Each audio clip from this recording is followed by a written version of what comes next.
This morning at 9 o'clock, I had a appointment with my um like psychotherapy lady that I talked to through the VA. Yeah.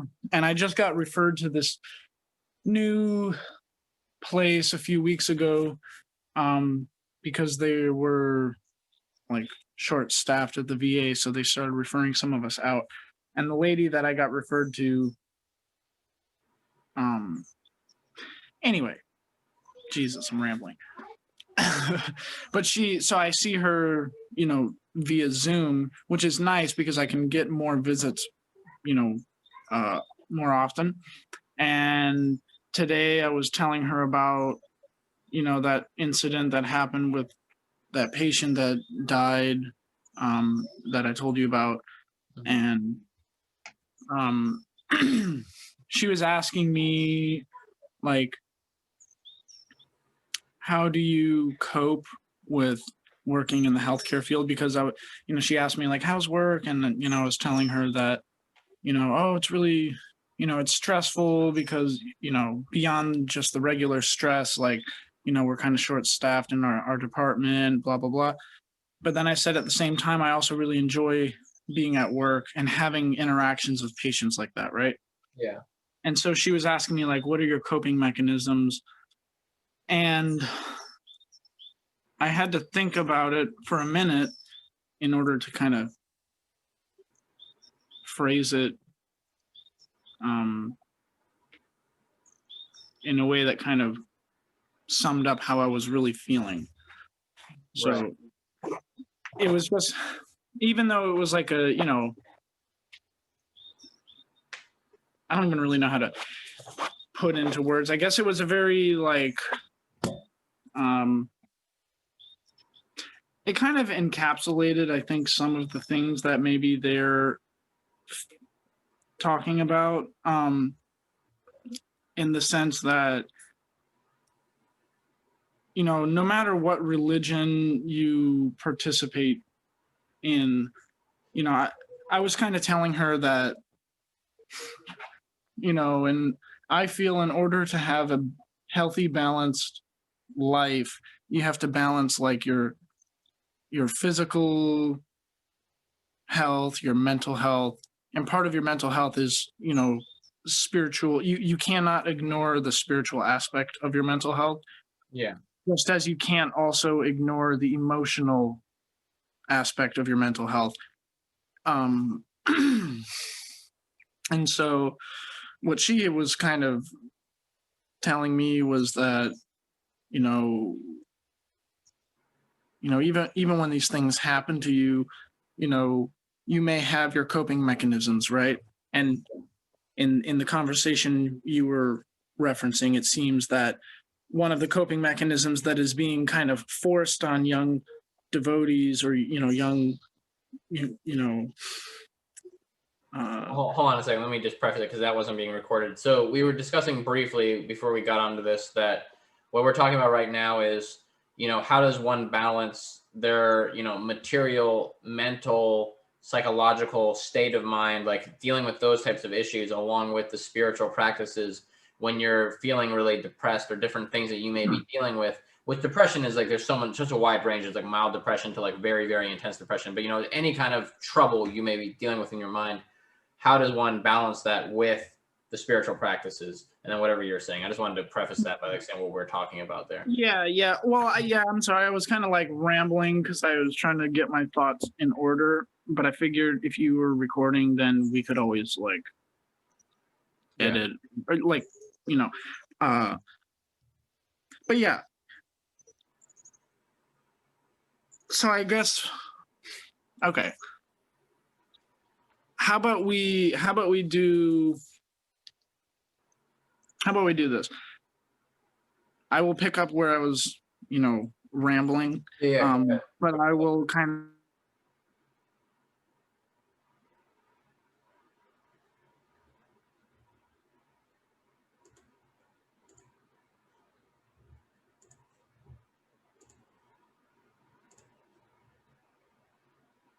You there? They were.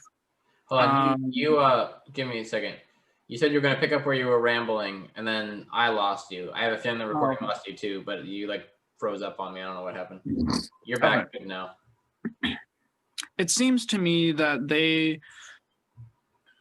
are feeling maybe stuck between what philosophically they're supposed to be, quote, doing, but they're running into the issue that the very real emotional and sociological like pressures of the real world are also being put upon them. And because we're not perfectly fixed in bhakti yoga, we do succumb to those pressures of the real world. So how do you balance that? Right. That's kind of what I'm Right. How do you what balance I'm that? hearing. And from like sometimes you get this advice, like if you're in a bad spot, somebody just be like, well, just chant and be happy, which is like Yeah. fantastic. If you could just sit down and meditate and all your worries would go away, but like that's not always where we're all at. And so it can end up seeming like callous advice, even if it is meant in a nice way. Maybe sometimes it is meant in kind of a callous way. I don't know. But generally speaking, it's probably meant in a nice way. Maybe for that person, they're at a place where when they're having trouble, they can sit and chant and meditate and it helps it like, but you may not be there. And so then there's like a pressure kind of like, oh, you don't really care then. You're just like telling me, here, this is an easy fix. Put this Band-Aid on, it'll be fine. And it feels like no one cares. Not no one, but it feels a little bit like less caring, I guess, sometimes. No, of course. It kind of seems to me that, yeah, it's an easy way to it, in one sense, that advice is true because doing yoga and looking within and meditating and, mantra meditation, I mean, we know all of these things do work. Yeah.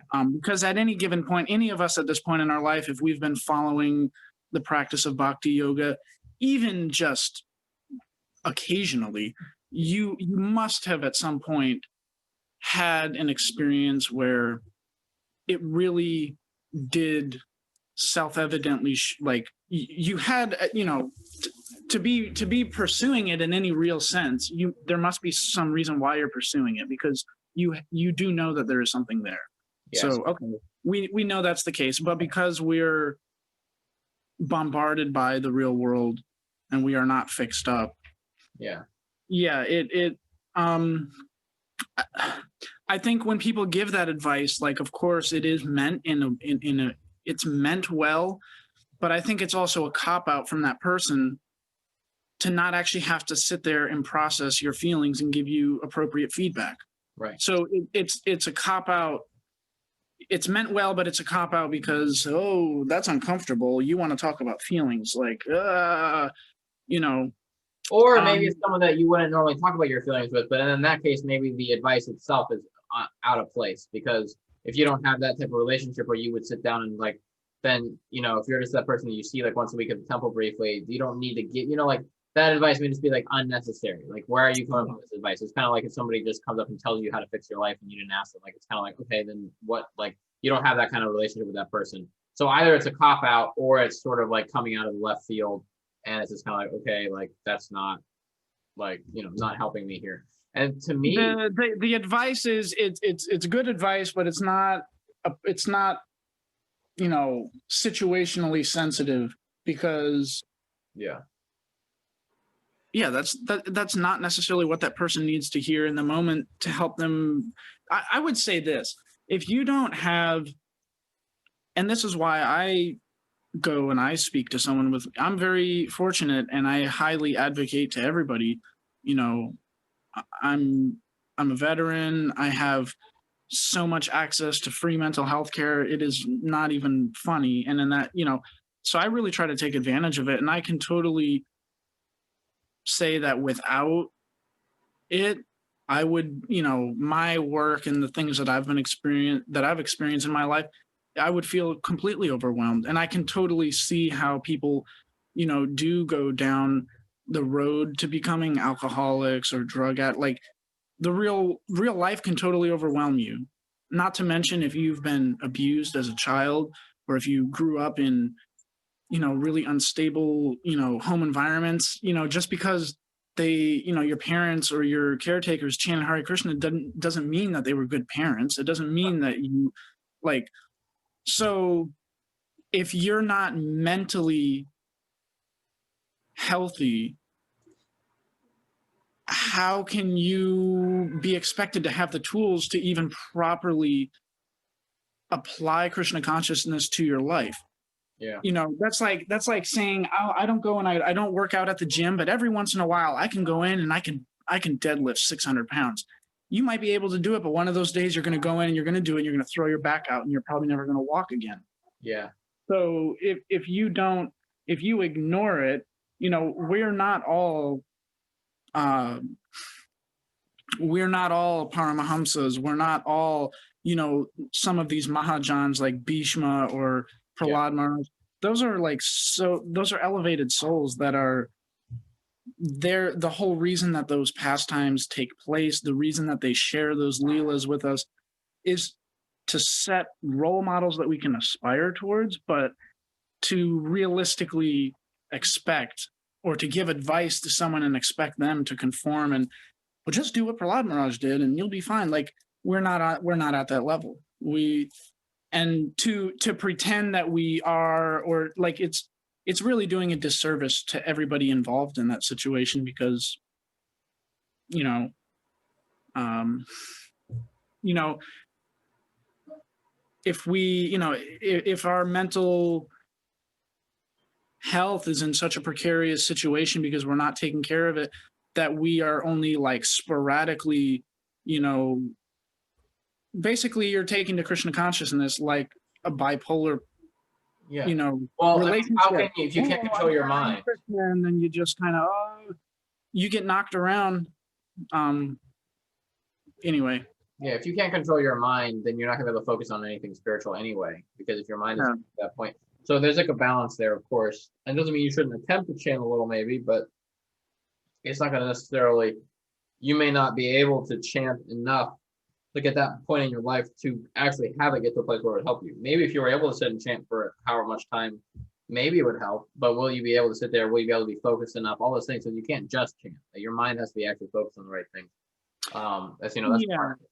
I mean, the chanting helps you get there. It's, you know, it's a practice. It's not perfect. It's called a practice for a reason. But for me, then the next thing is, I think it brings up the question of what is the appropriate thing then? You know, what is, and then also for me, it brought up what I was talking about this morning in voice message, was the idea of like, when you look at the stories, when you look at ancient history of different Vaishnavas, you see that no, there's not one way. Like, you know, every pure devotee was not the same person. You know, it's not this impersonalist idea that eventually they all became an effulgent light that did exactly the same thing as all the other ones did. It's like you have these different personalities, like Chaitanya, who traveled through preaching to every town and village. You have some of them that went off in caves and meditated. Then you have some people that became great kings and rulers and had to deal with all those mundane things, but at the same time be spiritually elevated. You have like someone like Bhima, who gets angry, but righteously so, and like, you know, for Krishna's devotees,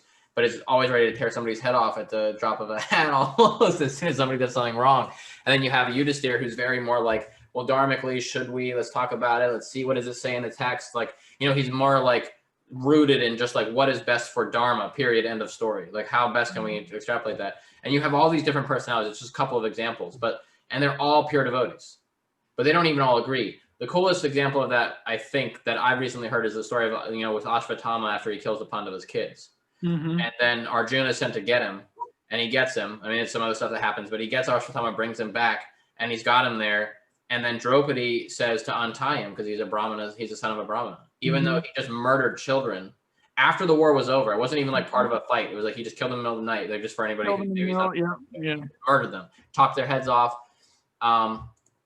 In an effort to like please his dying master, who was like, you know, on his deathbed, I guess, out somewhere. And even his master was not pleased. He's like, the war is over. Like, in this Duryodhana was like a bad dude, and he was just like, dude, you should not have done that. That is not cool. Like, that's just the why. Like, we already lost. There's nothing to be gained by killing their kids.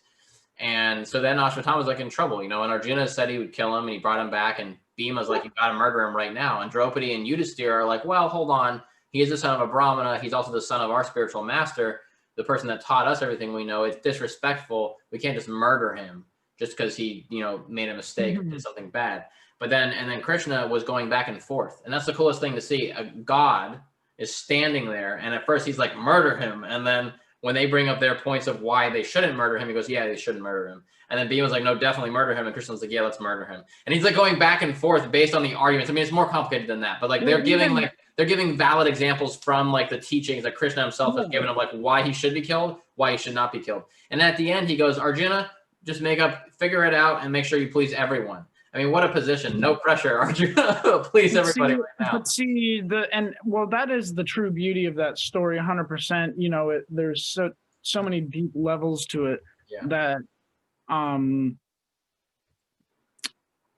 this is like the real beauty of the Mahabharata and the Bhagavad Gita is, you know, how many times was Arjuna and the Pandavas, they were put in these difficult situations so many times. And even if initially they didn't, you know, they thought maybe, oh, my strength or my prowess can get me out of the situation, or my ability to tell the truth, you know, at some point, the common theme, you know, through all these stories is at the end of the day, at the, you know, when the shit hits the fan, they ultimately turn towards Krishna.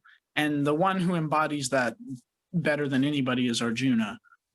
You know, I would say that of all of the people in the Mahabharata, he had by far the most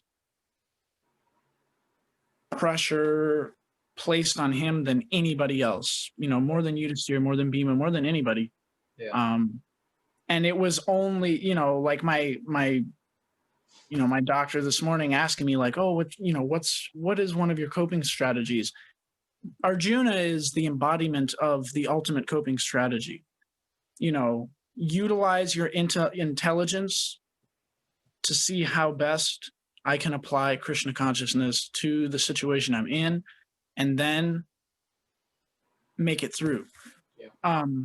You know, you can't just, there's no one size fits all, or, you know, it's a recipe. As long as you follow these steps, this will happen. Like, yeah, you know, it is dynamic. And the really beautiful thing is that we're all unique individuals. We all have our own unique individual relationship with Krishna, with the Supreme Lord, and with each other. So, you know, rather than getting bent out of shape as to, oh my God, I'm not able to conform to these other people's standards, we should, you know, if we do what's dharmically right, which ultimately is render service to others, render service to Krishna, and just try to stay in that mindset. Well, it's like offering our activities, offering our personality. Offering your activities, but you can even also offer your emotions. Like, I'm feeling really upset in this moment because XYZ happened. I'm feeling upset, but, you know, okay, I'm going to acknowledge that I'm upset. And when I'm upset, I think about Krishna and what can I do next time so that maybe I am not upset by this situation? What can I do right now? Because there's a tendency also we have to think that everything I am right now and everything I'm going to do is a result of my past activities. Yeah. That's like the default that many of us live in. Yeah. You know, I am the way I am because of my past, but really, yeah, you can look at it in a whole different way. You're not the way you are because of your past or your present or your future. You are you, and we really do have the power to think, okay, because of my past, I feel the way I feel right now. However, and this is why we have to meditate and really look back and try to like sort out things in our life that have happened. You can't just bury it. Yeah. Because then how are you going to learn the lessons that Krishna wanted you to learn from the experiences you've had? You know, bring it up, look at it. Ooh, wow, that was a painful experience. What can I learn from that? This may be years later, but, you know, should I just bury that back down, you know, and not address it? Or should I try to find a way to Krishnaize it and learn from it so that in the future I can make better decisions, or I can make a decision that is not going to put me in that position again? Or, you know, we have more power over who we are and who we want to be than we think we do, because we tend to give all of that power to the past. You know what's interesting about that? It's a little bit off topic, so I don't want to spend too much time here, but it just dawned on me that what we're talking about is basically the very like tangible, in a sense, karma. Yes. People that don't believe in karma even will also blame their actions or behavioral patterns on their childhood, Yeah. which basically means they're saying, due to my Um, past actions, I am now this way, which is Yeah. exactly what karma is. yeah. I thought that was interesting. It just like dawned on me that like that's something that like I've never like thought about it quite like that. Of like even in the short term, we literally use karma as an excuse for bad behavior sometimes. Even the Then people that sometimes, don't want to subscribe to right, the karma karmic, as a law of the universe. which it Yeah. clearly is, because we all use it as an excuse, even people who don't believe in karma. Like it's everyone's excuse at some Yeah, point in I life. am the way I am because of what I've done. Therefore, what I will do is a result of what I am right now. It's Yeah. like that's the cycle of samsara. Yeah. The only way to break that, it's really, and this is what I know it's kind of now going on a tangent, but one of the things that I find fascinating in the Bhagavad Gita is Krishna talks about time, and in the Bhagavatam also, and how he is time, right? Time is a fundamental, and we know that from science, Yeah. there are fundamental laws of the material universe, and there's no ifs, ands, or buts. Anything in the universe is subject to those laws. Time, space time, and space time, gravity. The law, the speed of light, the speed of sound. So, and time really, if you think about what it is, it's like an illusion to make you forget the fact that you are always existing, right?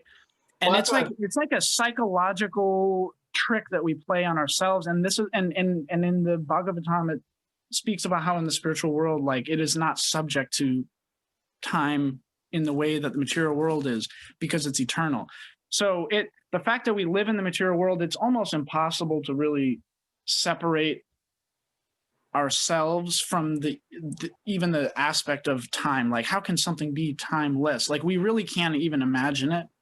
But that just it kind of struck me when I was reading it recently that like I feel that time and karma go together. I mean, it's like it's impossible to kind of separate them. Yeah. But it's only when you separate them and try to understand them that you're actually able to get out of, like, to try to break free of the cycle. And living in Krishna consciousness, if you're like, really engaged and you're in the zone and you're really focusing on Krishna, no matter what time of the day or the night or what part of your life, like chanting japa, you're always coming back to it. And if you try to see Krishna consciousness as a series of actions that you continuously come back to for shelter, Yeah. then it kind of gives you control over time in a way of your own life. Like, I'm choosing to take control of this time and I'm going to engage it in Krishna's service. And when you start to look at the world around you like that, you realize you again have way more power than you do. However, because of we can't control our mind and because of the world around us, we become so distracted that we forget we have that power. Yeah. Anyway. Yeah, this is a whole other interesting topic, but I think we need to reel back into what we started talking about. Maybe another time we'll talk more about that. That's actually really cool. I have a lot to say, but I know if I start talking, we're just never going to stop. So I'm going to real quick. Time, karma. All right. So back to what we were talking about in regards to the reason I brought up the different entities and the fact that you can see examples, which I think is really cool about the Mahabharata, Bhagavad Gita, like what you're saying, is that you get to see all these examples and they're not the same person. They're different entities. Everyone's a different individual. the through line, the similarity is just that they find a way to make their existence about Dharma or the rules of the universe as per God that created it, and to follow Dharma and God and offer ourselves, our emotions, all of it. Like, put yourself at Krishna's lotus feet and see what he wants you to do. And that's not always easy to do. The other thing about some of the advice we get sometimes that we don't like is that sometimes it's still good advice. Like that story about Radhanath Swami where he felt like he was drowning in the river and was like basically thinking he was about to die, and an Indian guy was coming along on a boat. Oh, yeah, and the Indian guy just went like, he was like, help, help, and the Indian guy just went like, just like, and then he was just like, what? Like, you're just gonna leave me to die? And like, that could seem like not the advice for the time and place and circumstance. Considering he was panicking, the guy maybe could have just been helpful. But then Radhanath Swami realized that he just meant like go with the flow of the river, and like he went down and then was able to like get in the current and like get himself out because he was like fighting the current too much. And I think underneath there's like another current going the other way. So he just had to go down and go with that current and come back up. And he ended up somewhere different, not back where he was trying to go, but at least he got out of the water. Like the Indian guy's just like, oh, just go with the flow, it's fine. Like, and that could seem like very like rude advice. On one hand, it kind of is materially because the guy could like not figure it out. What happens if he didn't figure it out and drowned? Like, I know. Like, but at the same time, it was also correct advice. Yeah. Just like what we were talking about chanting, that advice may be great advice in a sense, even if it seems callous or wrong. I don't want to also go be on the side of saying like that won't help, because I think like always it will help a little. But with the problem is when you sit and chant, like I notice when I'm chanting, there are days when I'm like pretty focused and I just try, like my mind goes, like I'll just be chanting and realize I'm thinking about all kind of other crap. And I'm like, God, like I need to reel it back in. And so I try to just think about the names and my pronunciation and just focus on that. And that keeps me the most focused. If I start thinking about anything else, I start going off on these tangents. I'm thinking about work. I'm thinking about this. I'm like, God, I got to reel my mind back in. But all that's a practice.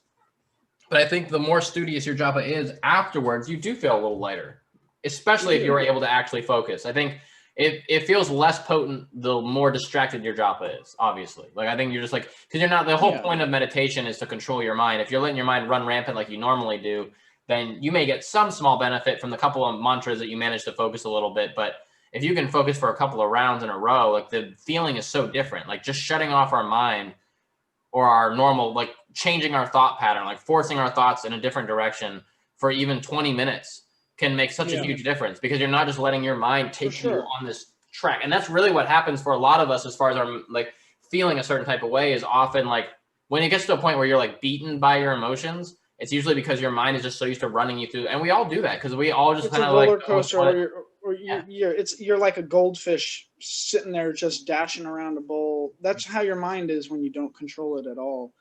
I think there was a lecture I was listening to by Hridayananda Swami the other day, and he was saying something, and he was quoting, I want to say it was definitely Krishna speaking. It was either from the Bhagavatam or the Bhagavad Gita. I don't remember. I think it was the Srimad Bhagavatam. And it was like, I'm paraphrasing, but basically what I was taking away from it was whatever you're doing, like the goal of everything is knowledge, right? And to reap the full benefit of what you are doing from your actions, you must have knowledge of what you're doing. So and somebody in this lecture raised a question like, oh, if someone does, if someone, hears the Mahamantra or eats prasadam and doesn't know it's prasadam, are they getting benefit? And it's, so it was kind of like talking about one of them things, because as devotees, many times people think, oh, if we just distribute prasadam, everyone will be saved. In the next life, they're all going to become devotees. And basically he was using these verses where Krishna is saying, there must be conscious intention. And that's not to say that they don't get some benefit, because of course it is, Krishna, Mahaprasadam, or the sound of, the holy name. However, to really make, I guess what I took away from it was to really make advancement, you need to know what you're doing and why you're doing what you're doing. Well, I mean, like, and it's like that. It's like that with anything. I mean, if you want to learn how to be a computer programmer or something, you're not just going to just start randomly learning from, somewhere. You're going to go to, all right, let me learn the fundamentals. Okay, now these are the building blocks. Now I can make, So I feel like there's a feeling among, at least I've felt this way before. So I don't know, maybe I'm the only one, but like, you know, man, I can't even get myself to chant 16 rounds consistently every day. If I can't do 16 rounds, what's the point of doing anything at all? Like, you know, it's easy to kind of like feel discouraged because we feel like there's this bar that we have to meet. But if you're not even able to chant 1 or 2 or 3 or 8 or whatever many rounds a day because of this discouraging, like, oh, I'm such a failure, why try at all kind of mentality, Yeah. you know, that is your mind sabotaging you. That's your mind working against you and being your worst enemy, because it is finding an excuse to take you away from Krishna, you know. So I think when you do get that advice, I think also, you know, yeah, it might not be what you want to hear in the moment, but I think you can also take it as this is, you know, the Paramatma within that person reminding me, even though it's not what I want to hear right now, that that's what I need to hear. Yeah. So so when you sit there and process it with your mind, I can't believe that person was so insensitive to my feelings, right? You know, why would they say that? Man, that's not what I wanted to hear. I wanted just someone for me to cry on their shoulder. You know, those things are also, you can't not just ignore them, but you can also try to see that kind of advice that is not always what you want to hear. You can try to take it for, you know, a reminder that, anyway, we got to balance. Yeah, we have to balance. We have to balance, and it's, which means a little bit every day. Like, you know, it's a practice. That's what I was gonna say. Like, you know, it's a practice. We spend our whole life letting our mind run our shit, like for most of us, and either that or finding a distraction for like a movie, right? Like we don't practice sitting with ourselves, because there's one thing to have, like, people are like, I need time for me, right? I need my me time. It's great. The me time is only as effective as we are able to drive it in the direction we want to drive it in. Do you need to go in the shower? All right, go in the shower, okay? I need a towel. There's a towel in the bathroom. Yeah, I just put one in there, in Mommy and Daddy's bathroom. A white towel. I hung it up in the shower. Sorry. You're good. All right, continue. Yeah, so basically, you know, you have the what was I saying? What were we just talking about? I lost my train of thought. Dang it, I'm so sorry. It'll come back to me, I'm sure. I don't know what the heck I was saying. We spend all this time letting our mind run our stuff, you know, or distracting ourselves. Yeah. So, like, you know, when we take our me time, that's what I was saying. When you take me time for yourself, it's not always effective. Sometimes the next day you're just as lost, or maybe even more lost, because you've gotten so deep into whatever weird miseries your mind is dragging you through, or, you know, fantasies, whatever, that aren't really helping you in your life right now. And you get stuck there because now when you go back, you're still dealing with the same thing. You haven't properly processed it, but it's because we allow our mind to just run. Now, if we took our me time for even 2 hours and we actually controlled every second of those 2 hours and what we did with our mind in those 2 hours, imagine. I mean, the amount of time I probably actually control my mind in a day is probably like an hour. Maybe. Not even for me. Maybe. I feel like a rat in a maze, man. Like, if you really think about it, how often am I deciding, you know what I'm going to think about now? This. Like, yeah, maybe you're thinking I'm driving now, but even when you're driving, you start to space out. Think about other stuff. Like, the amount of our life that is not conscious, unless we really start to make it, like, not forget about japa. Remember about japa. Conscious attention. Like, attention. Practice attention. And that's what japa is. It's the ultimate practice of attention.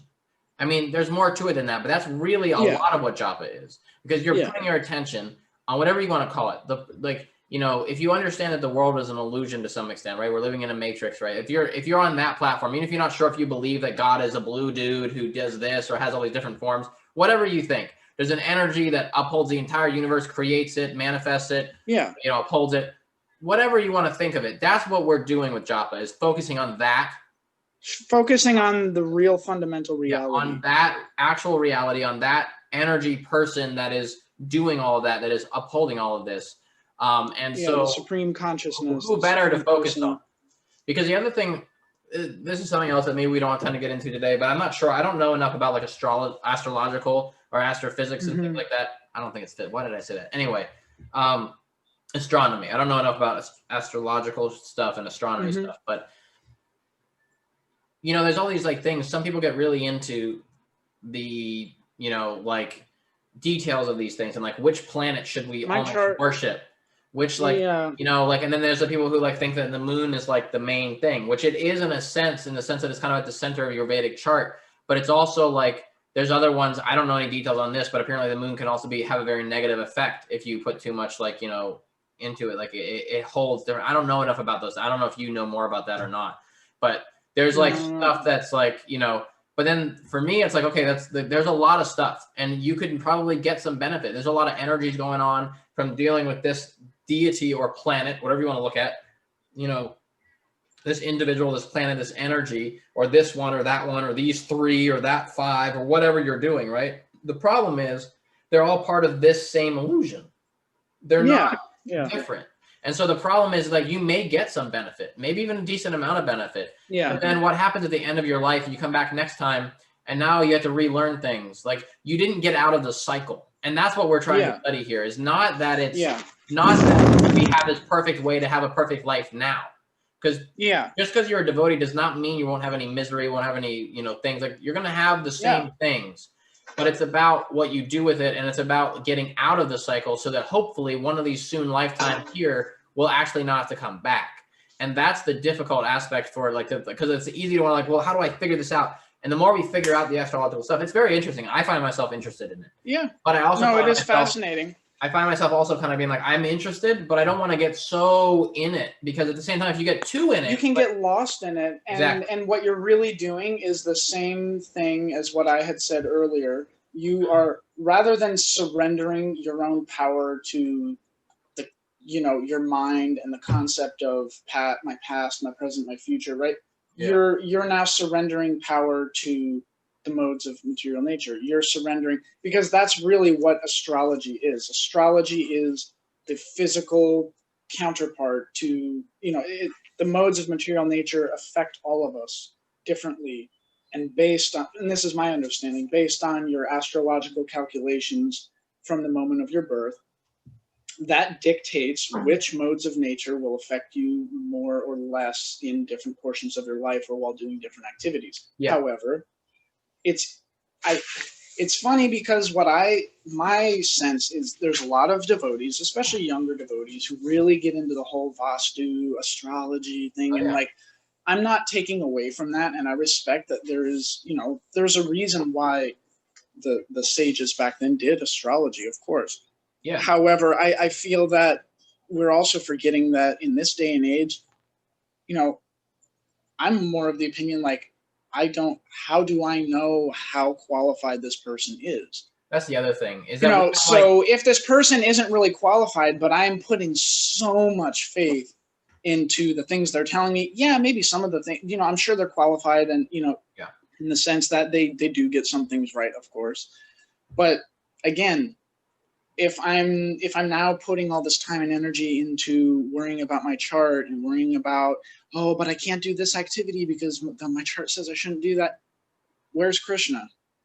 Where's Krishna in your life if you're sitting there worrying about, oh no, that the whole point of doing bhakti yoga is to sever ties to your karma. About this too, is that you want to sever ties, but part of it is that by surrendering to Krishna, the person or the energy, however you want to look at it, right, that upholds the whole universe and stuff, you're gonna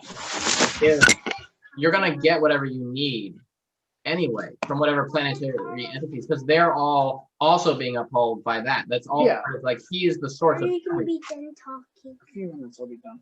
Okay, 2 minutes. Yeah, probably like 2 or 3 minutes. Like 10 minutes. 10 minutes, something like that. Yeah. Do you need help? Or are you okay? I need help. With what? Getting my pants. You need help getting your pants. All right, keep talking because I am listening. Sorry, guys. I'm helping you. Anyway, I mean, I think that's the basic idea. Is just for me that, like, you know, there's this all like if we believe that this is a material creation, there's something more. We don't know what that something is, but there's something more.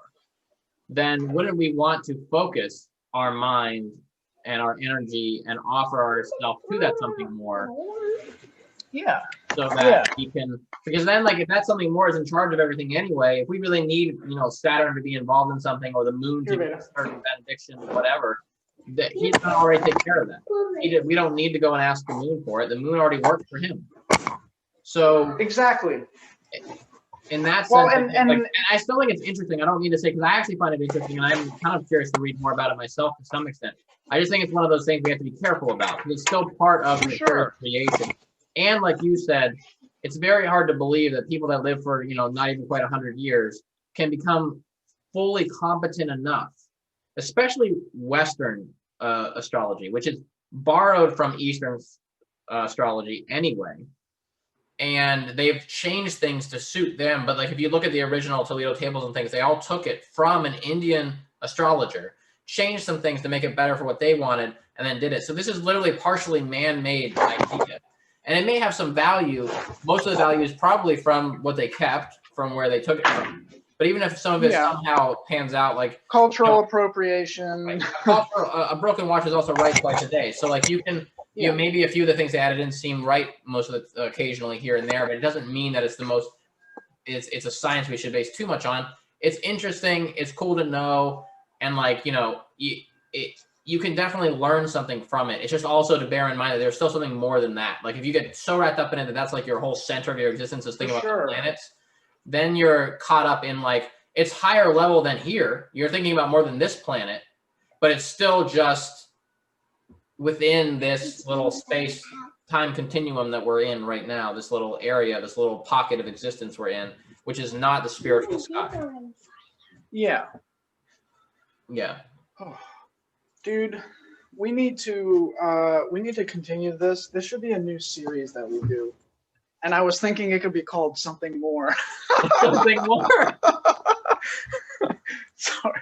I mean, I'm sorry. I got a little planets. We should get my friend Gopi on here for talking about planets, but she's actually been studying that. I think she's close to like being finished with her studies. I don't know what kind of degree that is, but I would be interested to hear more about that and then discuss its connection to bhakti and where the pitfalls might be with somebody who studied it more than you or I have studied it. And I know you're into that. Yeah, for sure. I mean, I'm familiar. I'm more familiar with the science, like the astrophysics stuff, less so than I am with the astrology. But I mean, from what I'm aware of, it certainly is fascinating, and I do not deny that, surely, just as the moon affects the tides on Earth, you can't tell me that gravitational waves and gravity and space-time and all these things aren't affected by other astral bodies out there. Yeah. If you do any kind of like reading or research into like quantum mechanics and quantum physics and stuff, there are these whole energy fields that exist all around us, and we're always within our own body, within the environment around us. Like it really is like how in Star Wars they talk about the Force, this energy field. It is, but it's at this subatomic level. And in the Bhagavatam and the Bhagavad Gita, I mean, Krishna, he acknowledges this. That is the energy of Krishna. He's entering within every atom, within everything. So this field, this energy all around us, it is Krishna's energy. And that ultimately really is the goal of Bhakti Yoga, to recognize that I am a spark of Krishna's energy. However, I am not one with Krishna. He is his own personality. I am my own personality, yet I am just a spark of his energy. And this world around me is his energy, and I'm interacting with it. Why interact with his external energy when I can interact with his internal energy and actually reconstitute my place in my eternal relationship with him, rather than just being bewildered by his maya, his illusion. That's the goal. And I think studying astrology and things, if it can, just like everything else, if you can somehow make it about how can I use this to better serve devotees, other spirit souls, Krishna, then it's okay, maybe it's not the best thing you could say. Maybe there's better things. What you can argue about what's the best thing to study all day long. But the bottom line is, if you make whatever it is, like we said, there's no one way to be, and it's okay. But I think when it becomes too much about how do I better my life now or next year, how will my life be? Like when it becomes too much about like you may get that anyway by becoming. In fact, you probably will. I'm not going to say like you're still going to have you're still going to have issues here and there. But like you see these people that have actually surrendered far more than I have. And they're just blissful, even when they're dealing with like it's insanity. Like you see people, it's like how like they have so little, and then you start to think about how much like what we have causes the stress, all these other things. Like, there's so many, and of course, like I said, not everybody's gonna be a monk in a cave, not everybody's gonna go preach town and village. Like it's all different for each of us. But like to be able to say, oh, here's my interests. How can that line up with me being a servant? How can that line up with me being of either devotees of Krishna, other spirit souls, Krishna himself? How do I approach Krishna with this practice? And you can do that with most things. You just have to make sure that is at least part of your thought. Now we're all going to get a little astray. We're all going to lose it a little bit, but try to make that about that. And then you will get more benefit. Yeah, I would say that, don't ignore it. If the goal of life is to ultimately surrender to Krishna and, re-identify with our eternal constitutional position, why would we knowingly not use all of the tools we have in our tool bag to make the journey easier? Right. So if I know that putting myself in certain situations astrologically is going to put more stress on my life, why am I going to go out of my way to say, just because my chart says that, I don't give a shit, I'm the king of my own destiny? Right. Okay, so you're shooting yourself, you're cutting off your nose to spite your face. Okay, cool, good for you. So now you're going to struggle, and I hope that your faith is strong enough so that you're going to be able to weather the storm and remember what's real. So if I see it that use it for what it is. It's a tool to identify the strengths and weaknesses in my life. And so, okay, if I know that certain things are out of my hands and I'm going to suffer with these things for the rest of my life, then that's one thing that I don't have to worry about anymore, because I just know that that's something I really can't change. So I'm not even going to worry about it. And then you just try to weather the storm as best you can. And you may find that some of your karma shifts, some of that maybe changes. Maybe there's some room for like that. When you engage in Krishna's service, you are no longer. There's a misconception, I think, that people have that think, if I become a devotee and I engage in Krishna's service, I become free from karma, right? So what does that mean? Like, does that mean that karma no longer affects you? I don't see it that way. I see it as I become free from karma because I no longer allow the things that are affecting my physical material situation to bother me. So if I'm too hot or I'm too cold, it doesn't bother me. It's uncomfortable, but I weather it because I am fixed.